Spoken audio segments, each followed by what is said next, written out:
Okay, as you can see, we just finished the bumpers that we designed for the D40. Now we're going to finish the paint, coating it with a final coat of RAPTOR Protective Coatings.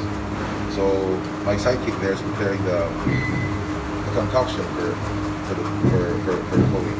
Then in a few minutes, we'll be spraying it on. RAPTOR can be thinned down, so basically we thinned it down 10%, give it a smoother, finer finish. And we've adjusted the pressure setting to get the results we want. So wait and see.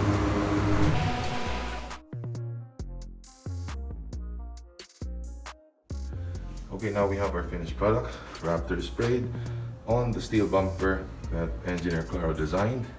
So here it is. Like what I've said, we've set it on a higher pressure and thinned it down to achieve a smoother effect. Unlike the regular RAPTOR coating using a Schutzz gun, you get a very, very coarse finish. That's, I think, set around approximately 60 psi. This one is a bit higher. Sorry guys, unfortunately, I cannot tell you what pressure settings we're using.